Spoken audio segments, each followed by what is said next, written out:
¿Te has preguntado alguna vez cómo comen las medusas? ¿O cómo respira un mosquito? ¿Has pensado alguna vez en qué piensan los peces? ¿O cómo se reproduce una estrella de mar? La verdad es que nunca me había preguntado eso, ¿eh? Pues eso es lo que vamos a ver en este vídeo de Biosfera. Y es que el reino animal es muy biodiverso. Hay de todo tipo de animales, algunos que son muy pequeños y otros que son muy grandes, algunos que vuelan, unos que tienen simetría radial y otros que tienen simetría bilateral, unos que tienen vida acuática y otros, sin embargo, vida terrestre. Pero aunque sean muy diferentes entre ellos, tienen que cumplir una característica común, y es que tienen que hacer las tres funciones vitales: nutrición, relación y reproducción. Como ya habéis visto en el título, en este vídeo vamos a centrarnos en una de las funciones vitales, la función de nutrición, ya que, como hemos dicho, el reino animal es tan biodiverso que esta función también va a ser muy compleja. Eso sí, a pesar de que hay muchos tipos de animales, todos son heterótrofos. ¿Recordáis lo que es un ser vivo heterótrofo? Claro que sí, campeón. Pues sí, habéis acertado. Es un ser vivo que no es capaz de fabricar su propio alimento, sino que tiene que ingerirlo del exterior. Los seres vivos heterótrofos van a tener que incorporar del exterior materia orgánica y oxígeno para, a través de una serie de procesos que vamos a ir viendo a lo largo de este vídeo, estos se transformen en materiales que, por ejemplo, utilicen para renovar sus estructuras corporales y así poder crecer. Y también lo transformen en energía necesaria para realizar todos los procesos vitales que se dan en el interior del organismo. Los procesos que se dan para producir materia y energía también producen una serie de desechos. El proceso de nutrición es un proceso complejo y que debe darse en el interior del organismo en varias etapas. Tenéis que imaginaros la nutrición como si fuese una gran gincana dentro del organismo, en la que hay que ir pasando una serie de pruebas. La primera fase de este proceso de nutrición es la digestión, es decir, el ser vivo debe incorporar del exterior los alimentos y una vez incorporado, estos van a ser transformados en nutrientes. Otro de los procesos de esta gran gincana es la respiración, ya que del exterior los seres vivos no solo deben incorporar materia orgánica, sino que también deben incorporar oxígeno y expulsar uno de los desechos más importantes, que es el CO2. Una vez que los nutrientes y el oxígeno estén dentro del organismo, estos deben ser transportados por todo el cuerpo para que lleguen a todos los lugares del organismo. Para ello está el proceso de circulación, mediante el cual conseguiremos que estos nutrientes y este oxígeno llegue a todas y cada una de las células del cuerpo. Una vez dentro de las células, se van a dar una serie de reacciones químicas. Tenéis que imaginaros las células como una gran fábrica, donde los nutrientes se van a transformar para poder obtener energía. O incluso estos mismos nutrientes se van a transformar para crear estructuras más complejas necesarias para crecer y renovar estructuras. Este proceso que se realiza dentro de las células se llama el metabolismo. Por último, en todo este proceso que hemos visto de la nutrición, habrá cosas que el organismo no puede utilizar y que tengan que ser excretadas al exterior, como las sustancias de desecho o el dióxido de carbono, también llamado CO2.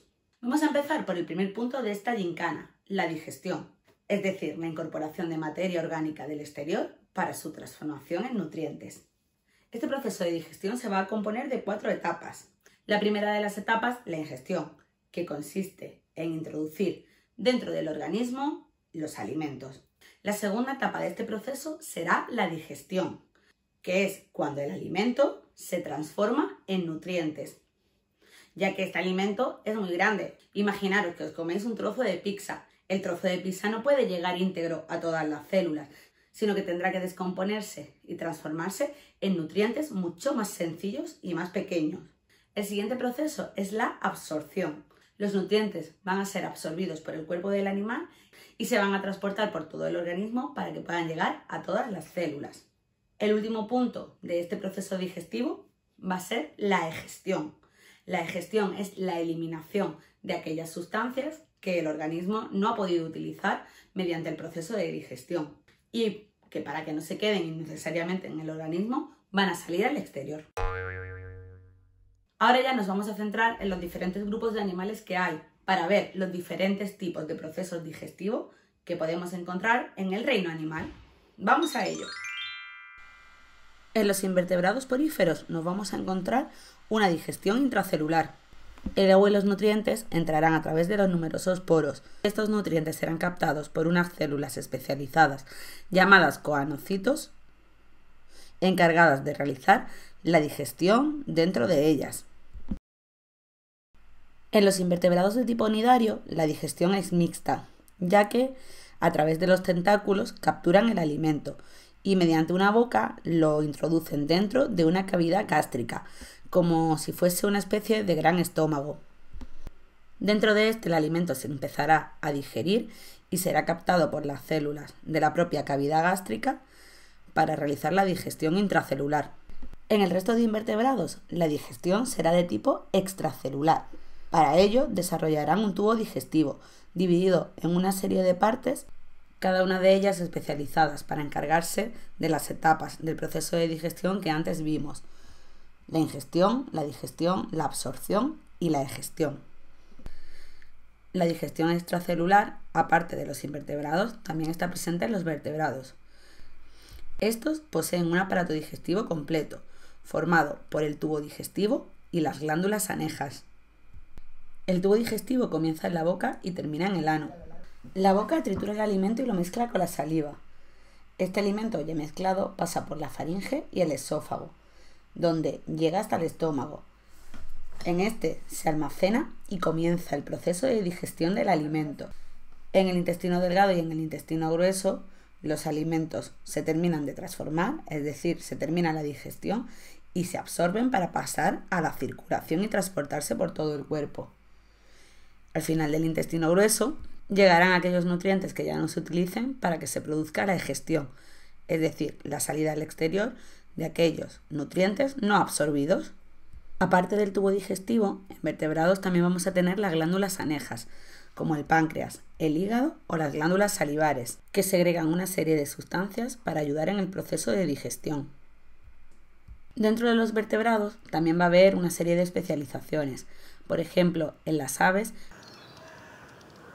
nos vamos a encontrar unas estructuras que no las vamos a ver en otros grupos de vertebrados, como por ejemplo el buche, una prolongación del esófago que sirve para almacenar el alimento y que después, posteriormente, se tritura en la molleja. La molleja está en el interior del estómago y como las aves no tienen dientes, aquí triturarán el alimento. Los mamíferos rumiantes, vacas, ovejas, cabras, tienen por su parte un estómago un poco especial. Estos animales cortan la hierba y la tragan sin masticar. Esta llega a la panza y luego pasará a la redecilla. De aquí el alimento será regurgitado, es decir, volverá a la boca, para así muy lentamente masticarlo, formar el bolo alimenticio para volver al estómago a otra parte llamada el libro, que de esta pasará al cuajar, donde se terminará la digestión del alimento. Ya vamos al segundo punto de esta gincana, la respiración. Recordamos que la respiración era la incorporación de oxígeno del medio externo para que, junto a los nutrientes, se pudiese transformar en materia y energía. Cuando hablamos de respiración, tenemos que distinguir dos tipos de respiración: la respiración externa o la respiración celular. La respiración externa, o también llamada ventilación, consiste en coger del exterior el oxígeno y expulsar al exterior el CO2. Sin embargo, la respiración celular es la que ocurre dentro de las células, cuando éstas cogen el oxígeno y los nutrientes para transformarlo en materia y energía. Pero en este vídeo vamos a centrarnos en la respiración externa, es decir, cómo los diferentes grupos de animales captan el oxígeno y expulsan el CO2. Nos vamos a encontrar con 4 tipos de respiración o ventilación externa. La primera, la cutánea, es la respiración que se realiza a través de la piel. Esta debe darse en animales que tengan la piel muy fina y que permanezca siempre húmeda. Por debajo de esta piel tiene que haber una red de vasos sanguíneos, es decir, de venas, arterias y capilares, ya que del exterior debe entrar el oxígeno a estas tuberías e intercambiarse por el dióxido de carbono. Este tipo de respiración ocurre en animales de vida acuática o en aquellos que vivan en ambientes muy húmedos. En los anélidos se da este tipo de respiración y en moluscos terrestres y anfibios adultos también se puede dar para complementarse con la respiración pulmonar que luego veremos. En animales acuáticos como peces, crustáceos, moluscos y algunas larvas se da la respiración branquial. Las branquias son una especie de prolongación muy fina del cuerpo, que está totalmente en contacto con el agua. Por debajo de estas hay vasos sanguíneos, al igual que pasaba en la respiración cutánea, que hace que se pueda producir muy fácilmente el intercambio de oxígeno y CO2 con el medio. Hay branquias internas, es decir, protegidas por unas estructuras para evitar que se dañen, como en peces, algunos moluscos o crustáceos, aunque también nos podemos encontrar animales que tienen las branquias externas, no protegidas por ninguna estructura. Ahora pasamos a la respiración en el mundo terrestre y vamos a ver la más sencilla de ellas, la respiración traqueal, típica de los artrópodos. Respiran por unos tubitos llamados tráqueas. Son unos tubos muy ramificados que se comunican al exterior a través de unas estructuras llamadas espiráculos, a través de las cuales entra el aire cargado de oxígeno. Estas tráqueas se ramifican en numerosos tubos más pequeños llamados traqueolas, para repartir el oxígeno por todas las células y recoger también el CO2 para ser expulsado al exterior. Por último, en el resto de animales terrestres nos vamos a encontrar con la respiración más evolucionada de todas, la respiración pulmonar.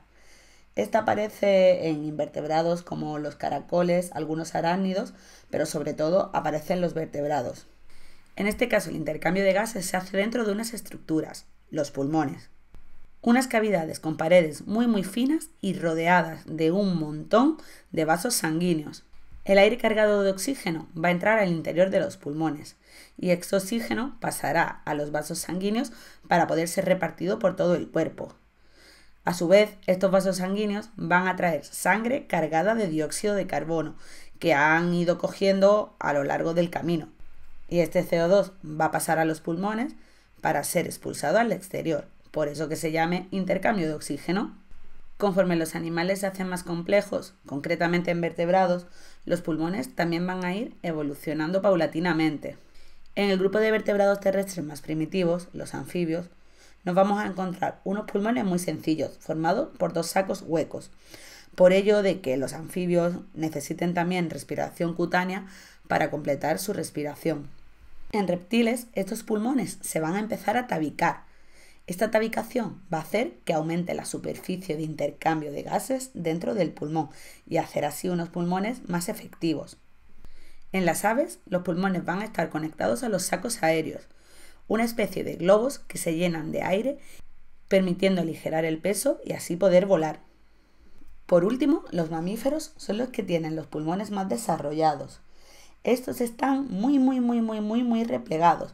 De hecho, crean unas estructuras llamadas los alveolos, que son como miles de millones de tubitos rodeados de vasos sanguíneos que favorecen que el intercambio de gases sea muy efectivo. Ya tenemos en el cuerpo el oxígeno y los nutrientes. Ahora tenemos que repartirlo para que llegue a todas las células del organismo. Así que tenemos que ver ahora el proceso de circulación. Para que se dé la circulación, los animales deben poseer un aparato circulatorio, formado por el líquido circulatorio, los vasos conductores y el corazón. Pero no todo el reino animal tiene este aparato circulatorio, ya que este no está presente ni en los poríferos, ni en los nidarios, ni en los platelmintos, ya que tienen una organización tan sencilla que no necesitan de un grupo de tuberías, es decir, de un aparato circulatorio para transportar los nutrientes por su cuerpo. Sin embargo, el resto de grupos de animales sí que, debido a su complejidad, tamaño o su actividad, necesitan del aparato circulatorio, es decir, necesitan de esas tuberías y de esa bomba llamada el corazón para poder repartir los nutrientes por todo el cuerpo. Por el aparato circulatorio va a viajar el líquido circulatorio, que transportará los nutrientes y el oxígeno por todo el cuerpo y retirará el dióxido de carbono y los desechos. Podemos encontrar 3 líquidos circulatorios: la sangre, la hemolinfa y la hidrolinfa. El más conocido es la sangre, un líquido de color rojo presente en anélidos y vertebrados. Sin embargo, la hemolinfa, presente en artrópodos y moluscos, es incolora o puede presentar diferentes colores. Por último, en los equinodermos nos encontramos con la hidrolinfa, que tiene una composición muy parecida al agua del mar donde viven. Cualquiera de estos líquidos va a viajar por una serie de tuberías llamadas los vasos conductores. Nos encontramos con 3 tipos de vasos conductores en el aparato circulatorio: las arterias, venas y capilares. Las arterias van a ser el grupo de tubos que lleven el líquido circulatorio desde el corazón a los órganos del organismo. Las venas, por el contrario, van a llevar los líquidos circulatorios desde los órganos de vuelta al corazón. Por último, las tuberías más pequeñitas que existen se llaman capilares. Son tan finitas porque en ellas se van a producir el intercambio de gases en el organismo. Se va a intercambiar el oxígeno por CO2 o el CO2 por oxígeno, dependiendo de la zona del cuerpo en la que nos encontremos. Por último, y para propulsar este líquido por todo el organismo, tenemos el corazón. Al igual que pasaba en los pulmones, el corazón va a ir evolucionando conforme los animales vayan siendo más complejos. Al principio nos vamos a encontrar con un corazón que es simplemente un tubo que se contrae y se dilata para propulsar el líquido circulatorio, el corazón tubular. Pero este corazón va a ir evolucionando a medida que evolucionen los animales y se va a tabicar, convirtiéndose en un corazón tabicado, que va a hacer que el intercambio de gases sea mucho más efectivo. Esta tabicación va a hacer que el corazón se divida en 2 cavidades, la aurícula y el ventrículo. Por ejemplo, en peces y moluscos, el tubo que forma el corazón va a estar tabicado en una aurícula y un ventrículo. A su vez, estas cavidades se van a poder volver a tabicar. Por ejemplo, en reptiles y anfibios vamos a tener 2 aurículas y un ventrículo. Y en mamíferos vamos a tener 2 aurículas, izquierda y derecha, y 2 ventrículos, izquierdo y derecho. Ya que por su tamaño y complejidad, el reparto de la sangre a través del organismo debe ser mucho más efectivo para que se produzca un mejor intercambio de gases. El tipo de corazón también va a estar muy influido por el tipo de circulación que tienen los diferentes animales, ya que nos vamos a encontrar animales con circulación abierta y animales con circulación cerrada. En circulación abierta, el líquido circulatorio se escapa de las arterias y baña las células y los tejidos de alrededor, intercambiando así los nutrientes y el oxígeno por las sustancias de desecho. A través de las venas, este líquido circulatorio vuelve de nuevo al corazón. Por el contrario, en la circulación cerrada, los líquidos circulatorios nunca van a salir del sistema circulatorio y el intercambio de nutrientes y gases se va a producir en los capilares, esas tuberías muy finitas de las que hablábamos antes. Como ya dijimos, las células eran una gran fábrica y como fábricas que son, estas también producen una serie de desechos que hay que eliminar sí o sí del organismo, ya que pueden ser tóxicos y perjudiciales para el mismo. Para ello, nos queda por ver el último punto de la gincana, la excreción. Uno de los desechos que vimos que se expulsaba a través de la respiración era el dióxido de carbono, pero a través del proceso de excreción se eliminan sustancias muy tóxicas para el organismo, como por ejemplo el amoníaco o alguno de sus derivados, como la urea o el ácido úrico. Estos desechos se producen en la célula, ya que éstas están funcionando 24/7 y como en todas las fábricas, pues se producen desechos. También se puede eliminar el exceso de agua o de sales minerales que el organismo no necesite. Al igual que hemos visto que pasaba en todos los procesos de la nutrición, los animales más sencillos como poríferos y nidarios no necesitan estructuras encargadas de la excreción. Directamente se elimina al exterior mediante sus células. En el resto de invertebrados sí que nos vamos a encontrar unas estructuras especializadas en excretar sustancias de desecho. Por ejemplo, los tubos de Malpighi, típicos de los insectos, o las glándulas verdes, típicas de los crustáceos. En vertebrados, como siempre, este proceso es más complejo, ya que desarrollan el sistema urinario, donde hay unas estructuras llamadas los riñones que se van a encargar de filtrar toda la sangre del organismo para eliminar todas las sustancias de desecho. Al filtrarla, forman la orina. Esta bajará por los uréteres y se acumulará en la vejiga, para a través del uréter salir al exterior. Pues con este vídeo ya hemos terminado la primera de las funciones vitales de los animales, la nutrición. Ahora tenemos que hablar de las otras dos, la relación y la reproducción. Pero evidentemente por el tiempo que es, será materia de otro vídeo. Así que nos vemos muy pronto para saber cómo se relacionan y cómo se reproducen los animales. Nos vemos en el siguiente vídeo. ¡Adiós!